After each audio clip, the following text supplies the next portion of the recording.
கடந்த மாதம் 23ஆம் தேதி பாகிஸ்தான் எல்லைப் பகுதிக்குள் இந்திய எல்லை பாதுகாப்பு படை வீரர் பூர்ணம் சாஹூ என்பவர் தவறுதலாக சென்று மாட்டிக்கொண்டார்.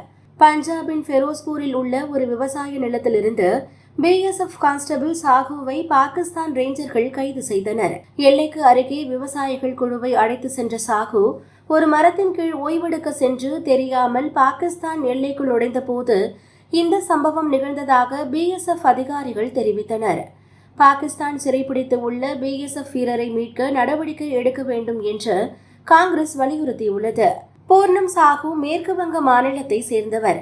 இந்நிலையில் பூர்ணம் சாஹூவின் மனைவி ரஜினியிடம் தொலைபேசியில் பேசிய முதலமைச்சர் மம்தா பானர்ஜி அவரது கணவரை மீட்க நடவடிக்கை எடுக்கப்படும் என்று உறுதியளித்தார். பூர்ணம் சாஹூவின் மனைவி ரஜினி தற்போது 7 மாத கர்ப்பமாக உள்ளார். தனது கணவரின் நிலை குறித்து பேசிய ரஜினி, என் கணவர் பாகிஸ்தான் ராணுவத்தால் கடத்தப்பட்டுள்ளார். அவர் அவர்களின் காவலில் உள்ளார். அவரது கண்கள் கட்டப்பட்ட புகைப்படத்தை அவர்கள் வெளியிட்டு உள்ளனர். BSF அதிகாரிகள் எங்கள் வீட்டிற்கு வந்து என் கணவரை மீண்டும் அழைத்து வர முயற்சிப்பதாக எங்களிடம் சொன்னார்கள். ஆனால் இப்போது நிலைமை ஒரு போர் போல் உள்ளது. அடுத்து என்ன செய்தி வரும் என்று எனக்கு தெரியவில்லை என்று தெரிவித்தார். ஆபரேஷன் சிந்தூர் குறித்து கேள்வி எழுப்பிய போது மனம் உடைந்த ரஜினி, எனது சிந்தூரை திருப்பிக் கொடுங்கள் என்று அழுதுள்ளார்.